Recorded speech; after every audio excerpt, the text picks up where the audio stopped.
స్వామి రాధాస్వామి రాధాస్వామి. శ్రీ శ్రీ శ్రీ ఆనంద గురుదేవుల పాదపద్మములకు నమస్కరిస్తూ, నన్ను అనినిత్యం చైతన్యపరిచే గురుదేవులు ముకుంద పాదపద్మములకు నమస్కరిస్తూ, ఎంతో సుందరంగా ఈ ఆశ్రమాన్ని ఏర్పడటానికి కావలసినటువంటి తపస్సు సంపన్నుడైనటువంటి గురువులు దొడ్డేశ్వర్ మహారాజు గారి పాదపద్మములకు నమస్కరిస్తూ, ఇక్కడికి విచ్చేసిన మీ అందరినీ నేను సూర్యకిరణాల నుంచి వెలువడే ఆత్మలుగా భావించి,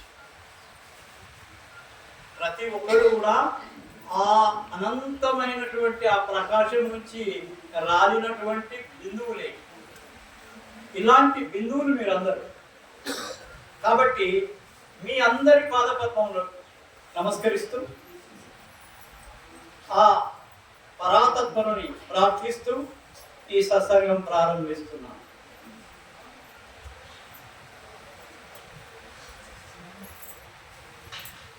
సత్సంగం ప్రతి నెల చేస్తానే ఉన్నాం. సత్సంగానికి వచ్చిన తర్వాత కొంతనైనా మార్పు రావాలి. ఎట్లా రావాలా మార్పు? జీవితంలో ఇంకొకసారి ఏదన్నా తప్పు గనక చేస్తే దాన్ని సవరించుకునేటువంటి పరిస్థితి ఏర్పడాలి. సత్సంగం అంటే సత్తుతోటి స్నేహం చేయడం. సత్సంగ్ క్యా హై? సత్యంతో నడవటమే సత్సంగము. ఇక్కడ మీరందరూ ఇక్కడికి వచ్చినది ఎందుకు అని అంటే ఆ సత్యంలో ప్రయాణించడానికే. మనమందరం ఒక సమూహంగా ఉన్నాం ఇక్కడ. నిజంగా గనక మన ప్రార్థన గనక భగవంతుని వైపు మరల్చగలిగితే ఇక్కడ ఒక అద్భుతం జరుగుతుంది. అద్భుతాలు జరుగుతాయి. అందరూ కూడా దృష్టి అంతా ఇక్కడనే పెట్టినట్టయితే, ఆ పరాతత్వం మీద, గురువు మీద కనుక పెట్టినట్లయితే అద్భుతాలు జరుగుతాయి. ఎందుకంటున్నాం ఈ మాట అంటే, ఎవరైతే నిజమైనటువంటి మార్గంలోకి రావాలని ప్రయత్నం చేస్తూ ఉంటారో, ఎవరైతే ఆ ప్రకాశాన్ని, శబ్దాన్ని అంతర్గతంగా చూడాలనుకుంటారో వాళ్లకు వేదిక ఇది. ఇక్కడ గురువు ఏదో మామూలుగా వచ్చి ఏదో ఒక చిన్న సత్సంగం చేసి వెళ్ళిపోవటం కాదు. సత్సంగం చేసేటప్పుడు మా యొక్క లోపల ఉండేటువంటి ప్రకాశ శక్తి, ధ్యాన శక్తి, శబ్దశక్తి ఇవన్నీ కూడా మీ మీద ప్రసారం అవుతూ ఉంటాయి. అది మీకు తెలియదు. ఇక్కడి నుంచి ప్రసారం అయ్యే శక్తి ఎవరెవరికి ఎంత దూరంలో ఉండే వాళ్ళకు కూడా ఇది వాళ్ళ యొక్క ఆపద నుంచి కాపాడుతూ ఉంది. ఒక ఉదాహరణ మీకు చెప్తాను. ఒక అమ్మాయి లండన్లో ఉంటారు. ఆమె నా శిష్యురాలే.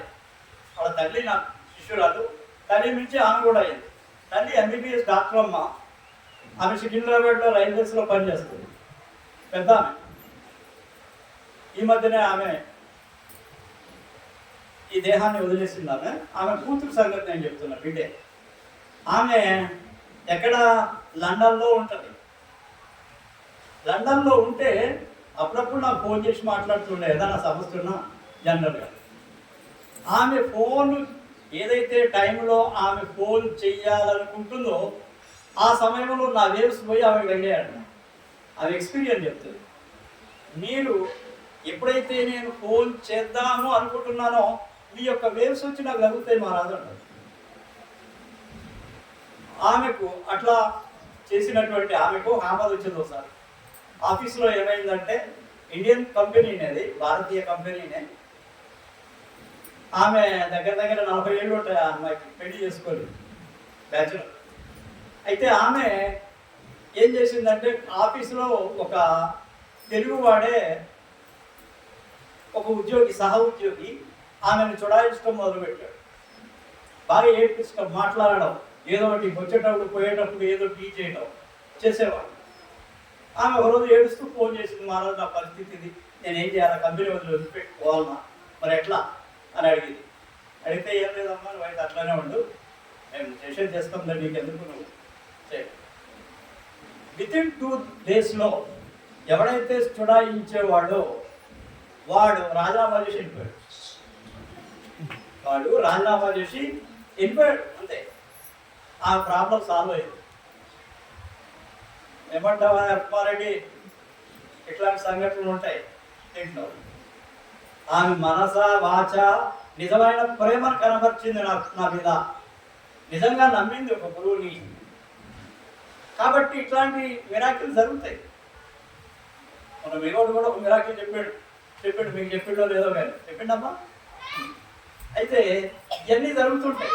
ఎందుకు జరుగుతాయో తెలుసా? ఇవి అచంచలమైనటువంటి విశ్వాసం కనుక గురువు మీద ఉంటే నో ఆప్షన్ లేదు, ఇంకో ఆప్షన్ ఉండదు. ఓన్లీ గురువే, ఆయన చేస్తాడు, నాకున్న ప్రాబ్లం తీరుస్తాడు అనేది కనుక 100% కనుక ఉంటే మీకు కూడా అలాంటి సంఘటనలు జరుగుతాయి.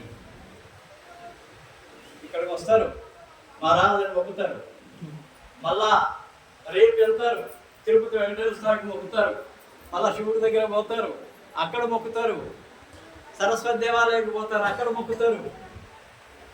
నీకు ఎక్కడ విశ్వాసం ఉన్నా? విశ్వాసం ఎక్కడ ఉన్నట్టు? ఏదన్నా ఒక గురువుని పట్టుకోండి, విశ్వసించండి. ఎవరు తీరుస్తారు చెప్పండి? ఇప్పుడు నా మీద పూర్తిగా విశ్వాసం ఉన్నప్పుడు ఆ బాధ్యత నాది. కానీ మీరు అందరు దేవుళ్ళకి మస్తున్నారే, మరి ఈయన చేసిండా, ఆ దేవుడు చేసిండా, ఎవరు చేసిండ్రా అని ఎట్లా చెప్పగలుగుతారు? అందుకనే మా గురు మార్గంలో ఒకటే ఒక విషయం ఉంది. ఏంది అని అంటే, గురువుని పరమాత్మతో ఈక్వల్గా చూడండి, గురువుని మనిషిగా చూడకండి. गुरु को मानस जाने जो मन कहिए अंत दुखी हुई సంసార్ మే ఆగే ఏమంటారు? గురువుని మనిషిలాగా చూస్తే నీకు ఆపదలు తప్పపోయా, అక్కడ యముడు రెడీగా ఉన్నాడు, పట్టుకుంటాడు, నేను నీ కర్మలు పట్టుకుంటాడు అని అంటారు. గురువు పరమాత్మ ఒక్కటే. అందుకే కబీర్ అంటాడు కదా, గురువు భగవంతుడు ఇద్దరు వచ్చి నిలబడ్డారు, వాళ్ళకి ఎవరికి నమస్కారం చేస్తావయ్యా అంటే కబీర్ ఏమంటాడంటే, నేను ముందు గురువుకి నమస్కారం చేస్తా, ఆ భగవంతుడు చూపించేదే గురువు కదా, ఇంకా ఆయన ఎందుకు పట్టుకుంటా, నేను ఈయన పట్టుకుంటే ఆయన పట్టుకున్నట్టే. ఇది కబీర్ చెప్పేదా. అయితే గురువుని సంపూర్ణంగా నమ్మినప్పుడు మీకు సమస్యలు చాలా తొలగిపోతాయి. అన్నీ తొలగిపోతాయి నేను చెప్పను. ప్రపంచంలో ఎవరు చేయలేరు. తిరుపతి పోతున్నారు, అందరికి కోరికలు తిరుగుతున్నాయా? అయ్యప్ప స్వామి దగ్గర పోతున్నారు, అందరికి కోరికలు తిరుగుతున్నాయా? మరి ఎందుకు తీరవు? అంటే వాళ్ళ కర్మలు అడ్డం వస్తాయి, భగవంతుడు ఎప్పుడు ఆశీర్వాదం చేస్తూనే ఉంటాడు. నీ పూర్వజన్మల్లో ఉన్న కర్మలు అడ్డం వస్తే ఎవరేం చేస్తారు? అవి అనుభవించాలి. కానీ చాలా పెద్ద ప్రమాదమైనటువంటి ఏమన్నా స్థితి ఉంటే అది గురువు యొక్క ఆశీర్వాదంతో చిన్నగా వెళ్ళిపోతుంది. అది ఇక్కడికి రావటం వల్ల వచ్చే ఉపయోగం ఏంటంటే, మీకు సరి అయినటువంటి మార్గంలో కనుక మీరు నడుస్తూ ఉంటే, గురువును నమ్ముకొని ఉంటే మీకు చాలా ఏం జరుగుతాయి? ఆర్థికపరమైనటువంటి కానీ, మానసిక పరమైనటువంటి కానీ, లేకపోతే వృత్తిరీత్యా ఉండే సమస్యలు కానీ ఇవన్నీ తీరుతాయి. అతి ప్రమాదం ఎవడో వచ్చి మన ముందే గుర్తున్నాడు, గుర్తుండేటప్పటికీ వాడు అక్కడి దాకా వస్తాడు, దబ్బుకుని వెళ్ళిపోతాడు. ఎందుకు వెళ్ళిపోతాడు అట్లా? ఆ గురువు వాడిని రక్షిస్తాడు. ఆ గురువు ఆయన రక్షిస్తాడు. ఆ గురువు మీద విశ్వాసం ఉంది కదా.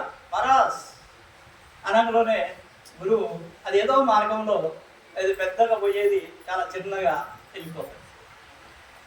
సార్ నేను చిన్నగా ఉన్నప్పుడు బహుశా అప్పుడు 18 years కావచ్చు అనుకుంటా, ఇంటర్మీడియట్ అయిపోయింది, డిగ్రీ ఫస్ట్ ఇయర్ కావచ్చు. నేను రోజు నాకు పొలం బాగానే ఉండేది. అయితే నా పని ఏంటంటే, సెలవుల్లో కానీ పొద్దున్నే నాకు టైం కనుక్కుంటే మొత్తం పొలం అంతా తిరిగేవాడు. నాకు ఇది ఒక హ్యాబిట్. అన్ని పొలంలో నీళ్ళు సరిగా ఉన్నాయా, ఎక్కడన్నా పైరు తక్కువగా ఉందా, హైట్ లేదా, సరిగా పెరగట్లేదా, ఇవన్నీ చూసుకుంటూ గర్మలు చూసుకుంటూ పోయేవాడు. మొత్తం పోతూ ఉంటే ఒకసారి ఓ పాము ఇట్లా ఎదురొచ్చేసింది నాకు. ఓ పాము ఇట్లా ఎదురొచ్చేసింది. ఏం లేదు, ఇంత దూరం ఇప్పుడు ఈ మన జ్ఞానికి నాకు ఎంత దూరం ఉందో అంతే ఉంది. No option they. అప్పటికి ఇంకా నేను రాధాస్వామిలో అప్పుడప్పుడే ఏదో ఉన్నది లోపల, అంతేగాని బయట ఏమో తెలియలేదు. అయితే ఎమ్మడినే ఇట్లా నమస్కారం చేసేసి, నాది ఎందుకు వచ్చిందో నాకు కూడా తెలియదు, ఇట్లా నమస్కారం చేసి కళ్ళు మూసుకున్నాం. అది వెళ్ళిపోయింది. అది పక్క నుంచి వెళ్ళిపోతా ఉంది అంతే. అంటే రక్షించేవాడు ఒకడు ఉన్నాడు. అంటే పూర్వజన్మలో మేము చేసిన తపస్సు ఫలమే అది. ఇంకా చేసేది ఉంది, ఇంకా చాలా సత్సంగాలు చేసేది ఉంది, ఇంకా బాగా చదువుకొని పై లెవెల్కి వెళ్ళేది ఉంది. ఇవన్నీ ఉన్నాయి కాబట్టి ఎట్లయితుంది అది? అదే వెళ్ళిపోయింది. అదే ఆ పామే పక్కకి వెళ్ళిపోయింది. ఎన్నో సంగతి. అయితే ఇక్కడ చెప్పేది ఏంటంటే, మీరు గురు మార్గంలో ప్రయాణించేటప్పుడు గురువును తప్ప ఇంకా వేరే దాని గురించి ఆలోచించకండి. మీ సమస్యలు చాలా చాలా వరకు తీరుతాయి. ఏమన్నా తీర్చలేదు అని అంటే పూర్వజన్మలో చేసుకున్నటువంటి కర్మలు అడ్డం వస్తున్నాయి, లేకపోతే అన్నీ జరిగిపోతుంటాయి. ఎట్లాంటి జటిలమైన సమస్య అయినా సరే అది ఓ పక్కకి వెళ్ళిపోతూ ఉంటాం. కానీ పెద్దగా హామ్ చేయదు మనం. మా అనుభవం అది. ఆనందరావు మహారాజ్ తోటి, ముకుందరెడ్డి మహారాజ్ తోటి మాకున్నటువంటి అనుబంధము, సాధన, ధ్యానము, వాళ్ళ ఆశిస్తు ఇవన్నీ నా మీద పనిచేస్తూ ఉంటాయి.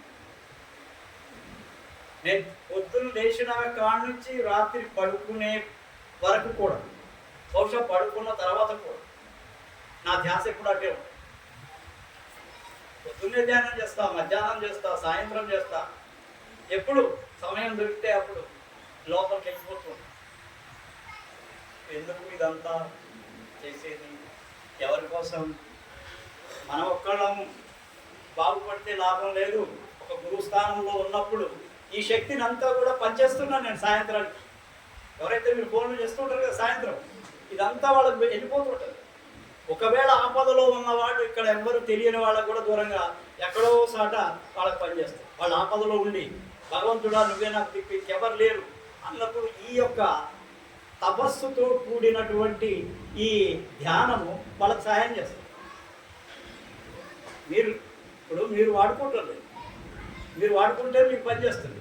మీరు వాడుకోకపోతే నా దగ్గరికి వస్తుంది తిరిగి. ఏమంటున్నా? అది మళ్ళా నాకే వచ్చేస్తుంది తిరిగి. మీరు వాడుకున్నారు కరెక్ట్గా, మీకు చెప్తుంది.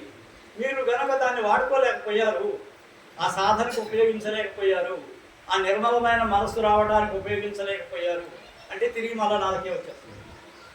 ఇది ఒక రహస్యం. ఇస్తాం, కానీ తీసుకునేవాళ్ళు కావాలి కదా.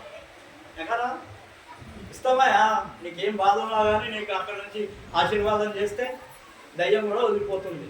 అది వస్తుందా నీ దగ్గరికి? ఇప్పుడు రాదు. ఎందుకు వస్తుంది? గురువుని నమ్మినావు కదా, అది అటే వెళ్ళిపోయింది అంతే. ఇట్లా ఎంతోమందికి డైరెక్ట్గా వచ్చి అవి కనపడతా ఉంటాయి, వెళ్ళిపోండి అని చెప్తే అవి వెళ్ళిపోతాయి. చాలామందికి అనుభవాలు ఉన్నాయి. ఇప్పుడు దాని గురించి చర్చ అవసరం లేదు. కానీ మాట సత్యం ఎప్పుడు కూడా ఈ సత్సంగంలో ఉండేటువంటి వాళ్ళకి, ఈ సత్సంగానికి అటెండ్ అయ్యే వాళ్ళకి నిర్మలమైనటువంటి మనసు ఏర్పడాలి. అదే ఫస్ట్ పాయింట్. ఈ మనసులో కల్మషం, ద్వేషం, చెడు అనేవి ఉంటే ఇవి రివర్స్ అవుతాయి. మళ్ళీ అదొక ప్రాబ్లం. రివర్స్ అవుతాయి. ఇప్పుడు నా దగ్గరకు వచ్చి చెడుగా ఆలోచిస్తే ఆ చెడు మళ్ళీ ఎక్కువైపోతుంది. వచ్చాకరే ఇప్పుడు ఒక 100 రూపాయలు మీరు ఇక్కడ ఈ సత్సంగానికి దానం చేశారనుకోండి, అది 1000 రూపాయలు అవుతుంది. అంటున్నారా? అది 1000 రూపాయలు అవుతుంది. 100 రూపాయలు 1000 రూపాయలు అవుతుంది. అదే కనుక నువ్వు చెడు భావంతో కనుక ఇచ్చావనుకో, ఆ 100 రూపాయలు పడుతుంది. అంటున్నారా? ఎప్పుడైనా సరే దానం చేసేటప్పుడు నిజమైన హృదయపూర్వకమైనటువంటి మనసుతో చేయండి. ఇక్కడ మాకేం అవసరం లేదు, నాకు బాగుంది, నాకు మంచి పొజిషన్లో ఉన్నా, నేను ఎవరిని అడిగే పరిస్థితి నాకు లేదు, ఐఎమ్ వెరీ వెల్. కానీ ఇక్కడ ఏదన్నా అవసరం ఉంటే చేయొచ్చు. మేము ఇక్కడ ఈ సంస్థకి అంటే నారాస్వామి సత్సంగానికి ఇక్కడ ప్రసాదం కానీ మరి ఏదో ఇక్కడ కాంట్రిబ్యూట్ చేసుకోవాలి, లేకపోతే ఏయో ఉంటాయి. వీటికి సహాయం చెయ్యాలనుకునే వాళ్ళు ప్రతి నెల కూడా ఏమైనా ఇస్తే, ఒక ఇక్కడ క్యాషియర్ మాకు అనంతాలు పెడుతున్నాం, 2 సభ్యులను కూడా పెడుతున్నాం. ఈ శ్రీనివాస్ తర్వాత జ్ఞాని, వీళ్ళిద్దరు సభ్యులు. ఆయన ఏమన్నా క్యాషియర్. ఎవరన్నా ఇచ్చేవాళ్ళు ఉంటే మా దగ్గర ఒక బుక్ పెడుతున్నాం. ఆ బుక్లో పేరు రాసి ఎవరు ఎంత ఇచ్చారు అనేది కూడా నోట్ చేపిస్తున్నాను. ఈ నెల నుంచి నాకేం అవసరం లేదు, నాకు ఎవరిది ఏం అవసరం లేదు. నేను ఆ డబ్బుల వైపు కూడా చూడను, అవసరాలకే ఉపయోగించాలి. ప్రసాదాలు కానీ మరి ఏం సరే, నాకు భగవంతుడు బాగా ఇచ్చాడు, నాకేం తక్కువ లేదు. I am very very happy. మా పిల్లలతోటి హ్యాపీ, అమ్మతోటి హ్యాపీ, ఇక్కడ అందరితోటి కూడా హ్యాపీ. నేను నా సత్సంగీతో అందరితో కూడా హ్యాపీ. నాకు ఏది అవసరం లేదు. కాబట్టి ఏది చేసినా కానీ నిజమైనటువంటి మనసుతోటి, నిజమైనటువంటి జ్ఞానంతో, గురువుతోటి కనుక మీరు కనుక వ్యవహరించినట్లయితే మీకు చాలా లాభాలు ఉన్నాయి. గురువుని మనిషిగా చూడకండి. ఎప్పుడు గురువులో ప్రకాశము, శబ్దము రెండు కూడా ఎప్పుడు తాండవిస్తూ ఉంటాయి లోపల. అందులో నుంచి కొంత వేవ్స్ బయటకు వస్తుంటాయి. ఈ వేవ్స్ ఎంత దూరం పోతాయో తెలియదు. మా సంజయ్ మాట్లాడతాడు, మహారాజ్ నాకు చికాగోలో మీరు కనపడ్డారు, మెడ్రాస్లో కనపడ్డారు, మీరు నాకు ఫలానా వర్జీనియాలో ఫలానా సిగ్నల్ దగ్గర మీరు కనపడ్డారా అంటాడు. కనపడ్డానేమో నాకు, ఐ డోంట్ నో. సత్యం చెప్తున్నా, అది నాకు తెలియదు. కాకపోతే ఆయనకు ప్రగాఢమైన విశ్వాసం ఉంది నా మీద, కాబట్టి అది హెల్ప్ చేస్తుంది. ఆ విశ్వాసం పనిచేస్తుంది. నేను చెప్పాను కదా, ఎంతోమంది కొన్ని వందల సంఘటనలు ఉన్నాయి ఇట్లాంటివి చెప్పాలంటే. అయితే ఇది వాళ్ళ విశ్వాసాన్ని బట్టే ఉంటుంది. నిజమైన ప్రేమ గురువు పట్ల, నిజమైన విశ్వాసం, నిజమైన భక్తి ఈ పని చేస్తాయి. 10 మంది దగ్గర పోయి మీ సమస్య చెప్పుకుంటే ఎవరు తీర్చరు.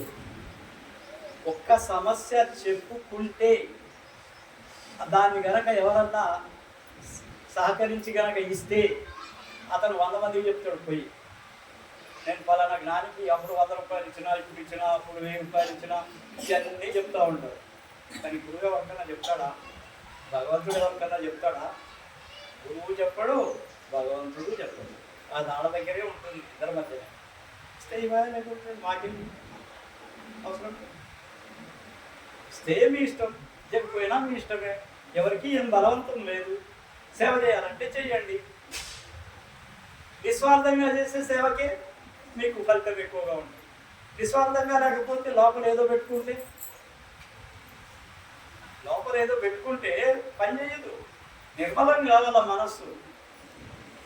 ఎప్పుడైతే కాకి నుంచి హంస వరకు ప్రయాణం చేస్తే, కాకి అంటే మరినతో కూడినటువంటి మనిషి, మనస్సు కాకి. హంస అంటే విచక్షణా జ్ఞానం కలిగినటువంటి ఒక పక్షి. అంటే విచక్షణా జ్ఞానం అంటే ఏంది? పాలుని నీరుని ఏరు చేసే శక్తి హంసకు. అయితే ఇక్కడ ఏంది? విచక్షణా జ్ఞానంతో ఏం చేయటం? నిజమైనటువంటిది ఏదో తెలుసుకోగలుగుతాడు. విచక్షణ ఏంది? భగవంతుడు విచక్షణ ఇచ్చింది కేవలం మనిషికే, మిగిలిన జీవులకి ఏటికి విచక్షణ లేదు, వాటి పని ఏం చేసుకుంటాం. కానీ మనిషి మాత్రం ఆలోచించి దాని గురించి రీసెర్చ్ చేసి ఏది నిజం ఏది అబద్ధం అని తెలుసుకోగలుగుతాడు. నువ్వేం చెప్పకపోయినా లోపల అంతరాత్మ చెప్తుంది, అది గ్యారెంటీ. నువ్వు తప్పు చేస్తే తప్పు నాయనా నువ్వు చేయొద్దు అంటారు. దాన్ని అధిగమించి కనుక నువ్వు చేస్తే నీ కర్మ నీకు అంటారు. కర్మ అనేది చాలా ఉన్నత స్థాయికి పోతుంది. కొంతమంది అంటారు, ఇప్పుడు చాలామంది అడుగుతారు, మహారాజు వాడు అన్ని తప్పులు చేస్తున్నాడు, బాగున్నాడు, మనకేం కాదా అడుగుతారు. అంటే ఇన్ని తప్పులు, ఇంత అవమానం చేస్తున్నాడు, ఇంత ప్రజాధనం దోపిడీ చేస్తున్నాడు, ఇట్లా చేస్తున్నాడు, అని ఏం కాదా అవుతుందా అనేది నువ్వు విడిచిపెట్టేసి నీ ఆలోచనలు ఆకాశంలోకి నక్షత్రాల వరకు వెళ్ళిపోతుంది. ఈ ఆలోచన ధోరణి, ఈ పదాలు, మాట్లాడే భాష, ఇదంతా కూడా చెడు కనుక అయితే, మంచి కనుక అయితే మంచి వెళ్ళిపోతుంది, చెడు కనుక అయితే చెడు వెళ్ళిపోతుంది పైకి. ఎప్పుడైతే కర్మ పట్టుకుంటుందో ఇది వస్తుంది. మంచి జరగటానికి నీ యొక్క కర్మలే కారణం, చెడు జరగటానికి నీ కర్మలే కారణం. నువ్వు వ్యవహరించిన తీరు మీద ఆధారపడి ఉంటుంది. న్యూటన్ థర్డ్ లా ఒకటి చెప్తుంది, action is equal minus reaction. ఏంటది? అయ్యా నువ్వు చేసే పనులకు అది పైకి ఆకాశాల వరకు వెళ్ళిపోతుంది కదా, నీ ఆలోచన, నీ యొక్క ధోరణి, నీ పని, నీ విధానము, నీ మాటలు, ఇవన్నిటి యొక్క వేవ్స్ పైకి వెళ్ళిపోతాయి. అవి మళ్ళా కిందికి దిగి వస్తాయి. మంచి అయితే మంచి చేస్తాయి, చెడు చేస్తే చెడు కర్మ. కాబట్టి ఇంతటితో అయిపోయింది అనుకోకండి. చాలా సుదీర్ఘమైనటువంటి ప్రయాణం ఇది. We are taking many lifes. కొన్ని వేల కోట్ల జన్మలు తీసుకున్నాం ఇప్పటి వరకు. నాకు తెలవదు, ఒక జన్మ అయిపోవడంలోనే క్లోజ్ అయిపోతుంది మన కథ. ఆ లోపల ఉండేటువంటి ఆ చిప్పుని భగవంతుడు తీసేస్తాడు.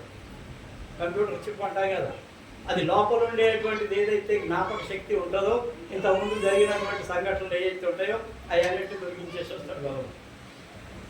ఎప్పుడు ఇవి వస్తాయి? కొన్ని వందల జన్మల తర్వాతే కూడా వస్తాయి. ఇది ఒక ఎగ్జాంపుల్ ఉంది ఇక్కడ మన మహాభారతంలో. ఒక ఎగ్జాంపుల్ అవుతుంది. భీష్ముడు అంపశయ్య మీద పడిపోయి ఉంటాడు, దానికి ఈ శరతల్పం మీద, అంటే ఈ బాణాలు వాటి మీద ఒక శయ్యగా తయారు చేసి పడిపోయి ఉంటాడు. పడిపోయి ఉన్నప్పుడు అక్కడికి శ్రీకృష్ణుడు వస్తాడు, చూస్తాడు భీష్ముడు. చూస్తే ఆ భీష్ముడు అడుగుతాడు. భీష్ముడికి తెలుసు ఈయన భగవంతుడు. చాలామంది నమ్మలేదు అప్పుడు కృష్ణుడిని, చాలా కొద్ది మందే నమ్మారు. నమ్మిన వాళ్ళకి తెలుసు భగవంతుడు ఈయన. అట్లాంటి వాళ్ళల్లో భీష్ముడు కూడా. అయితే అడుగుతాడు, పరమాత్మ, కృష్ణ పరమాత్మ, అని నా గతి ఏంది? నాకు తెలిసి నేను ఇంతవరకు కూడా ఏది చెడు చేయలేదు, నేను సన్మార్గంలోనే ఉన్నాను, మరి ఎందుకు ఇట్లా జరిగింది? అయితే అప్పుడు కృష్ణుడు ఆయనకు ఆశీర్వాదం ఇచ్చేసి, నువ్వు వెనకకు పో, వెనక జన్మలో పో, నీకు ఏ జన్మలో ఏం ఉందో నీకు తెలుస్తుంది అని. 100 జన్మలు పోయిన దాకా ఏం కనపడదు, ఏం మామూలుగా. 108వ జన్మకు పోయిన తర్వాత ఆ జన్మలో అతను ఒక సర్పాన్ని ముళ్ళ కంచెతోటి కొట్టాడు.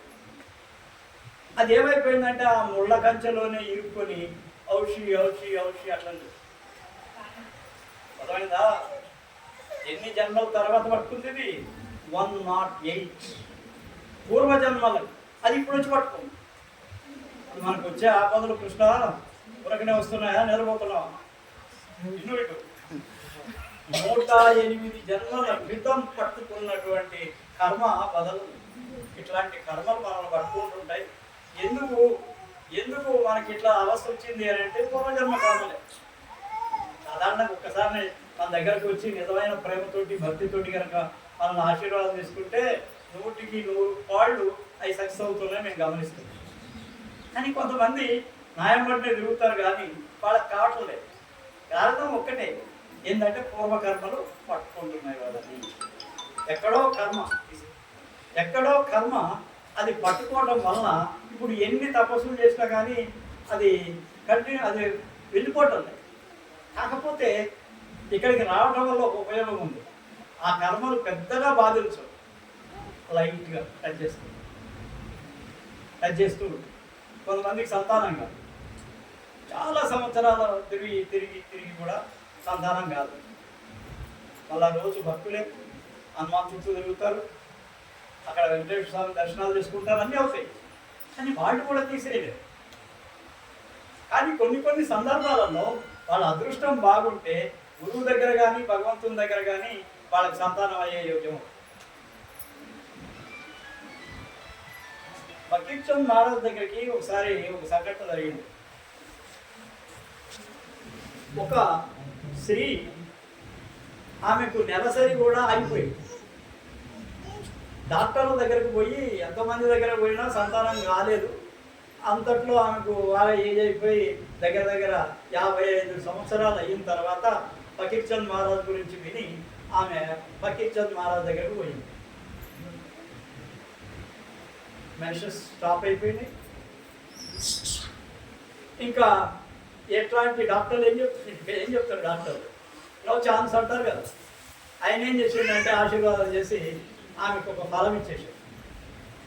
ఆమె ఎంత నమ్మకం అంటే ఆ ఫలాన్ని తీసుకుపోయి డాక్టర్ల దగ్గర చూపిస్తూ, ఫకీర్ చంద్ మహారాజు నాకు ఇగో ఈ ఫలం ఇచ్చాడు, నాకు తప్పకుండా సంతానం అవుతుంది అని ఛాలెంజ్ చేసింది. ఇది నిజంగా జరిగింది, ఇది కథలు కావు, నిజంగా జరిగిన సంఘటన. అయితే ఆ ఫలాన్ని తిని 6 నెలల్లో గర్భవతి అయింది. మెన్షన్ స్టార్ట్ అయిపోయింది, గర్భవతి పిల్లగాడు పుట్టాడు. పిల్లగాడు పుట్టిన తర్వాత అందరు డాక్టర్ల దగ్గర పోయి తీసుకొచ్చి చూపిస్తారు. ఇదేమో అంటారు, ఇది ఎట్లా సాధ్యం అని అందరూ ఆశ్చర్యపోతారు. అంటే సైన్స్కి శాస్త్రానికి అతీతమైంది ఈ యొక్క ఈ ధ్యాన శక్తి. ఈ ధ్యాన శక్తి సైన్స్కి అందదు. Where science ends, where science ends, then theosophy will stop. భగవత్ జ్ఞానం అప్పుడు స్టార్ట్ అవుతుంది. ఇది సైన్స్కి అందరి విషయం. సైన్స్ వాళ్ళు ఎంతసేపు ఏం చేస్తారు, వాళ్ళు ఆ పదార్థాన్ని చూసి దాని యొక్క క్యారెక్టర్స్ అన్నీ కూడా చెప్తారు. ఒక మహాత్ముడు రాయి మీద ఏది అంటుకోదు, తెలుసు కదా, రాయి మీద ఏది అంటుకోదు. కానీ ఆయన ఏం చేసిండంటే ఒక శివలింగాన్ని తీసుకొచ్చి రాయి మీద ఇట్లా పెట్టాడు, అది అంటుకుపోయింది ఇప్పుడు వరకు. ఇది సైన్స్ అందరు. దీంతో ఒక ఆయన ఏమైపోయిందంటే ఒక పెద్ద సైంటిస్ట్ సూర్య భగవంతం అని. ఈ అద్భుతం చేసింది సత్యసాయి బాబా. అయితే సూర్య భగవంతం పెద్ద సైంటిస్ట్, వరల్డ్ ఫేమస్ పదం. అప్పుడు ఆశ్చర్యపోయాడు, ఇదేంది రాయికి దాటుకోవడం ఏంది, ఇది పదార్థ విజ్ఞానం. అతను ఫిజిక్స్లో చాలా డాక్టరేట్, చాలా పెద్ద పదవి, అతను పెద్ద సైంటిస్ట్. ఇదేంది ఇట్లా ఎందుకు, దీనికి అంటుకుపోయింది ఎట్లా, ఈ పదార్థ జ్ఞానం ఇక్కడైతే మన ఫిజిక్స్ పనికిరాదు అన్నాడు. ఫాలో అయ్యాడు ఆయన ఒక దగ్గర కూర్చున్నాడు, ఒక దగ్గర పోతున్నారు ఇద్దరు. ఆయన ఇంకా నమ్మకం లేదు ఇక సూర్య భగవంతుని, ఇది ఏదో మ్యాజిక్ చేస్తున్నాడు ఈయన అంటే. పోతుంటే సముద్రం దగ్గర ఒడ్డున నడుస్తున్నాడు. చూడు భగవంతుడు గారు, ఇప్పుడు సముద్రుడు నాకు పూలమాల ఇస్తాడు అన్నాడు. ఏనా సముద్రుడు ఏంటి, పూలమాల ఏంటి, ఎట్లా సాధ్యం ఇది అని పోతూ ఉంటే ఒక పెద్ద ఆలోచించేసి అక్కడ ఒక పుష్పం వచ్చి ఈయన కాళ్ళ దగ్గర పడుతుంది. ఇది ఒక పెద్ద బిడ్డ, అసలు వండ సూర్య భగవంతానికి వండ. ఆయన అంటమేంది, నిజంగా పూలు వచ్చి ఇక్కడ పట్టం వేసింది. ఇదెట్లా జరిగింది, అది అయిపోయింది. మూడు ఇన్సిడెంట్స్ తోటి కంప్లీట్గా సరళం అయిపోయాడు. మూడో ఇన్సిడెంట్ ఏంటంటే ఆయన ఒక దగ్గర కూర్చొని సూర్య భగవంతం మనం ఎక్కడ కూర్చుందాం అన్నాడు. ఈయన అనుకున్నాడు, ఓహో ఇక్కడ కూర్చుందామా అంటే ఈయన ఏదో దాచిపెట్టి ఉంటాడు, ఇక్కడ చేతులతో తీస్తాడు. లేదు భగవంతం నీ ఆలోచన అది తెలిసింది, నువ్వు ఎక్కడ కూర్చుందామంటే అక్కడ కూర్చున్నామా. సరే పోయేది ఓ దూరంగా కూర్చొని ఇట్లా సూర్య భగవంతం ఇక్కడ చేతితోటి ఈ తోడు అక్కడ మట్టి అంటే సముద్ర తీర ప్రాంతం కదా, ఇట్లా దూరాడు. అక్కడ భగవద్గీత బుక్ ఒక చేతిలో అంటే అగ్గిపెట్ట సైజులో భగవద్గీత పుస్తకం వచ్చేసి. ఇది ఎందుకు చెప్తున్నానంటే అనంతమైనటువంటి శక్తివంతులైనటువంటి సాధకులు, జ్ఞానులు, ఆ పరాతత్వ రూపం నుంచి వచ్చినటువంటి వాళ్ళు ఎవరైతే ఉంటారో వాళ్ళకి అన్ని శక్తులు, అది ఏది కావాలంటే ఆ శక్తులు వాళ్ళకి వస్తాయి. ఇంకోటి గారడి వాళ్ళు చేస్తారు కదా అని చాలామంది అంటారు, ఇదేముంది గారడి వాళ్ళు చేస్తారు. గారడి వాళ్ళు చేస్తారు నిజమే, వాడు ఎప్పుడు శాంతి లేదు. ఒక మహాత్ముని దగ్గరకు పోతే శాంతి గనక రాకపోతే ఆయన మహాత్ముడు కాదు. మన్ ఏమైపోవాలా, శాంతి అయిపోవాలా. ఆనందరావు మహారాజుని అడిగారు, అయ్యా మీరు మహాత్ములను మేము ఎట్లా తెలుసుకోవాలి, ఎట్లా తెలుసుకుంటాం మహాత్ములని? చాలామంది ఈరోజు అందరు కాషాయాలు కట్టుకొని చుట్టూ పెంచుకొని అవన్నీ రుద్రాక్షలు కట్టుకొని తిరుగుతున్నారు. మరి మీరేమన్నా మామూలుగా ఉంటారు, మీరు మహాత్ములా వాళ్ళు మహాత్ములా ఎట్లా అయింది అని అడిగారు. అడిగితే ఒకటే మాట చెప్పాడు, అయ్యా అట్లా కాదు, ఎవరైతే దగ్గరికి పోయి మహాత్ముని దగ్గరకు పోయి మీరు కూర్చుంటే మీకు ఆలోచనలు ఆగిపోయి శాంతిగా కలుగుతుందో వాళ్ళే గురువయ్యా అన్నారు. గురువు అంటే అందరు కాదు, ఏ గురువు దగ్గరికి పోయి మనం అక్కడ కూర్చుంటే మన మనశ్శాంతి అయిపోతుందో మనం నిశ్చల స్థితికి వస్తాము, మనకి ఒక రకమైనటువంటి ఆనందం కలిగితే అతడే నిజమైన గురువు. ఈ ట్రిక్స్ చేసేవాళ్ళు ఎవరు గురువులు కాదు, ట్రిక్స్ మస్తు చేస్తారు కానీ వాళ్ళ దగ్గరికి పోతే శాంతి రాదు. మహాత్ముల దగ్గరనే శాంతి ఉంటుంది, మిగిలిన వాళ్ళ దగ్గర ఉండదు. కాబట్టి మనం గమనించాల్సింది ఏంటంటే నిజంగా ఈ మార్గంలో ప్రయాణం చేయటానికి ప్రయత్నించండి. ఒక గురువుని పట్టుకుంటే ఒకే గురువే, 10 మంది గురువుల దగ్గర పోతే ఎవరిని కూడా ఏ ఫలితం ఉండదు. ఆయన ఎంత గొప్ప గురువే, ఇక్కడ పోతావు అక్కడ పోతావు అక్కడ పోతావు అక్కడ ఏం లాభం, నో యూస్. ఇప్పటికైనా చెప్తున్నా, ఒకే గురువుని పట్టుకోండి. మీకు సమస్యలు తీరాలంటే ఆయన ఆ గురువే తీరవాలి. మీరు 10 మంది దగ్గర పోతే ఎవరి వల్ల అవుతుంది తెరవదు. కుదిరెడ్డి మహారాజు నాతో ఎప్పుడు అనేవాడు, ఏంటంటే 10 మంది దగ్గర దిగుతారు, మన దగ్గరికి ఆగి మన దగ్గరకు వస్తారు, మన దగ్గరకు వచ్చి మహారాజు అని కాలు పట్టుకుంటారు. మనం ఆశీర్వాదం ఏం రోజు తగ్గిపోతుంది. మరి వాడు చేసినట్ట నేను చేసినట్ట ఎట్లా అది అంటాడు. అంటే నిజమైన విషయం, ఇది వాస్తవమైన విషయం ఆయన చెప్పేది. ఏంటంటే 10 మంది దగ్గర పోయిన తర్వాత మరి ఎక్కడ తగ్గింది తెలవదు, ఏ గురువు ప్రభావమో తెలియదు, ఏ సంఘటనలో అతనికి అనుకూలంగా మార్గం ఇవ్వదు తెలవదు. అయితే ఇక్కడ స్వచ్ఛమైన మనస్సులోకి రాగలిగింది, మనస్సు గనక పవిత్రం కనుక చేయగలిగితే మీకు చాలా సంతోషం ఆనందం ఉంటుంది. మీకు డబ్బులు లేకపోవచ్చేమో, సుఖం మాత్రం ఉంటుంది. సుఖం అంటే ఏ సుఖం? కుషన్ బెడ్స్లో పడుకోవడం సుఖం కాదు. మనస్సులో ఎప్పుడూ ఆనందం ఉంటుంది, సంతోషం ఉంటుంది లోపల. ఇది డబ్బులతో కొనేది కాదు. 10 రూపాయలతో బతికే వాళ్ళు ఉన్నారు, 1000 రూపాయలతో బతికే వాళ్ళు ఉన్నారు, 1,00,000 కోట్ల రూపాయలతో బతికే వాళ్ళు ఉన్నారు. మనకు కావలసినంత డబ్బు ఉండి సుఖంగా జీవించడమే ప్రధానమైంది. ఎక్కువ ఆరాటపడి ఈరోజు మోసాలు, సైబర్ క్రైమ్స్ ఎన్ని అవుతున్నాయి. వాడు ఏదో ఇస్తాడు, మీకు 10 రూపాయలకి మీకు 1000 రూపాయలు ఇస్తాం, 2 ఏళ్లలో మీరు పెట్టుబడులు పెట్టండి అంటాడు. దగ్గర ఓ 10 నెలల దాకా బాగా నడిపిస్తాడు. ఆ తర్వాత బోర్డు ఉండడు, వాడు ఉండడు, ఎవడు ఉండడు. దీనికి కారణం ఏంటి?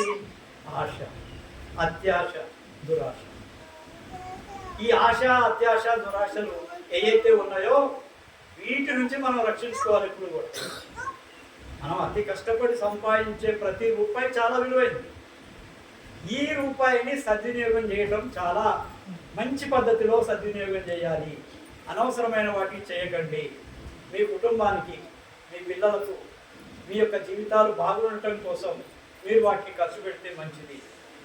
అత్యాశకు పోయి ఉన్నాయన్నీ పోగొట్టుకునే వాళ్ళు చాలామంది ఉన్నారు. Life are lotteries. ఈరోజు లాటరీస్ ఉంటాయి, గవర్నమెంట్ కూడా దాన్ని ఆమోదిస్తుంది. జోదం ఉంటుంది, దాన్ని ఆమోదిస్తుంది. ఏంటి వీళ్ళు చేసేది?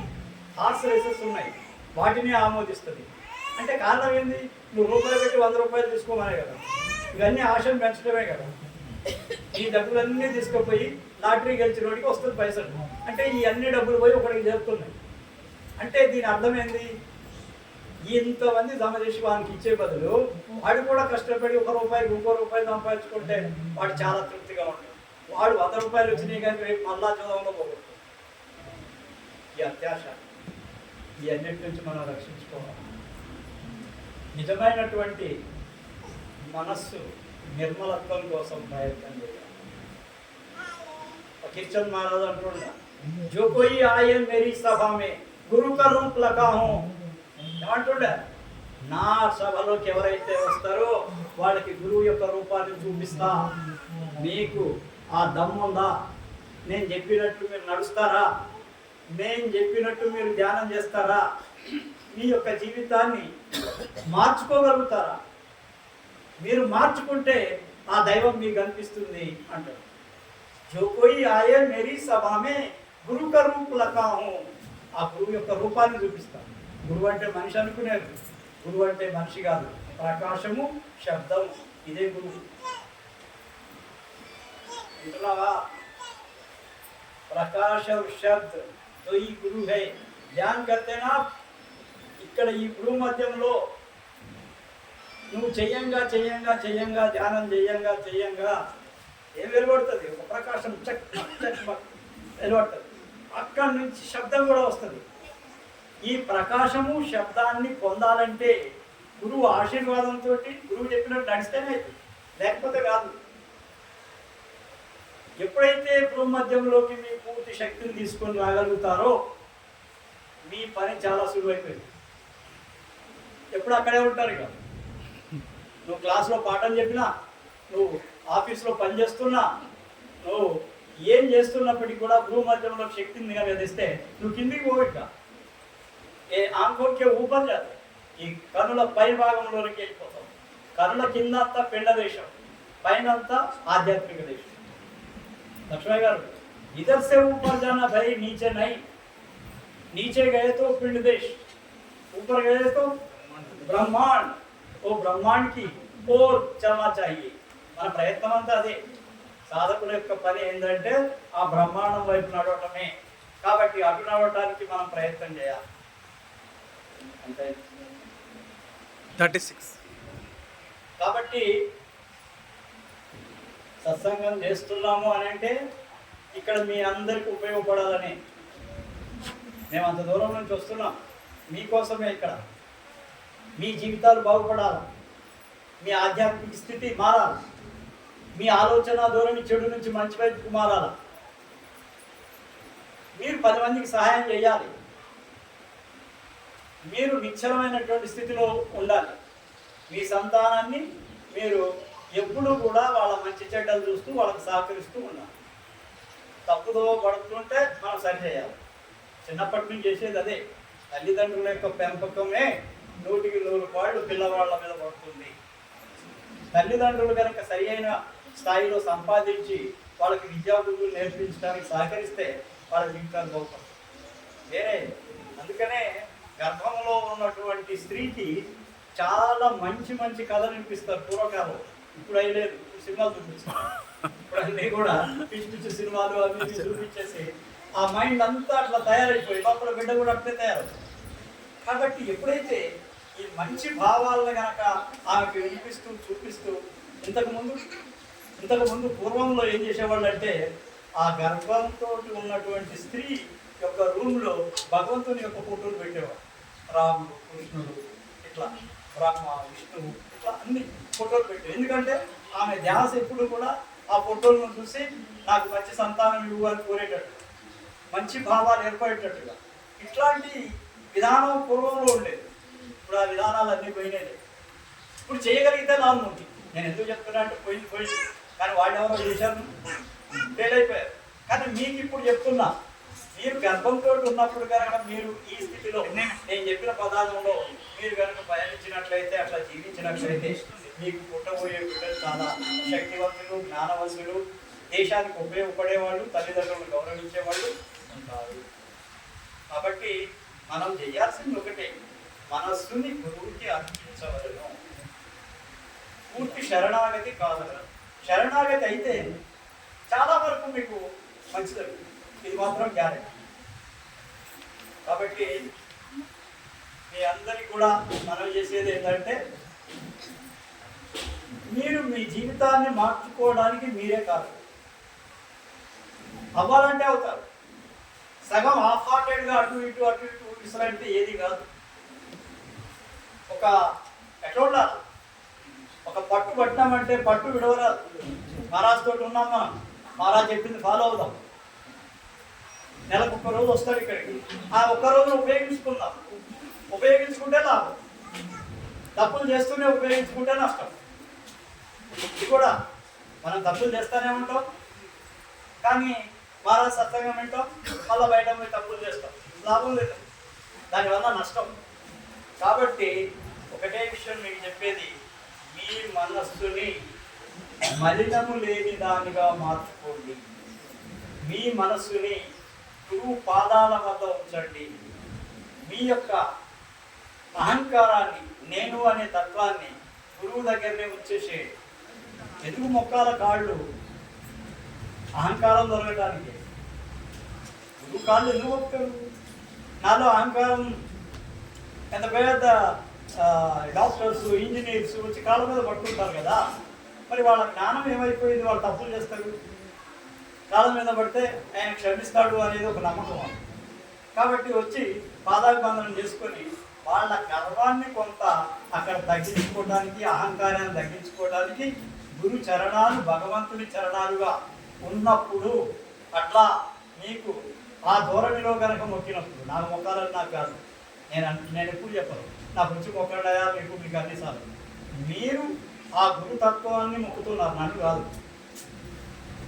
నా శరీరాన్ని మొక్కటం కాదు. ఇక్కడ ఆ గురుతత్వం నాలో ఉండే ప్రకాశం శబ్దం ఏదైతే నాలో ప్రవహించి ఉందో దాన్ని మీరు మొక్కుతున్నారు. కాబట్టి మీ కోరికలు మీ ఏమన్నా ఉన్నా కానీ అక్కడ మీకు మీ గర్వాన్ని అణిచివేయడానికి కూడా అది సహాయం. కాబట్టి ఈ సత్సంగంలో ముఖ్యంగా నేను చెప్పేది ఏంటంటే మీరందరూ నిర్మలమైన మనసుతో కానీ స్వచ్ఛమైన జీవితాన్ని గడపండి, ఒకరికి నష్టం చేయకుండా జీవితాన్ని గడపండి, సత్యం వైపు నడవండి. చాలు, ఎక్కువ ఏం అవసరం లేదు. నేను అబద్ధం ఆడకుండా ఉంటే చాలు అనుకోండి. ఎన్నైనా అబద్ధాలు ఆడినప్పుడు రాసుకోండి, నేను ఈరోజు ఈ అబద్ధం ఆడాను, ఈ అబద్ధం వల్ల వేరే వాళ్ళకి నష్టం జరిగింది. ఈ రాస్తూ కొన్ని రోజుల్లో మీ లైఫ్ మారకపోతే అడగండి. డెఫినెట్ అంటే ఈ తప్పులే మళ్ళా చేస్తూ ఉంటే లాభం లేదు. ఇంకోసారి చేయననుకోవాలి, ఇంకోసారి చేయకుండా ఉంటే మీ జీవితం క్రమేణా మార్పు వస్తూ ఉంటుంది, దైవానికి దగ్గరగా వస్తుంది, గురు మార్గానికి దగ్గరగా వస్తుంది.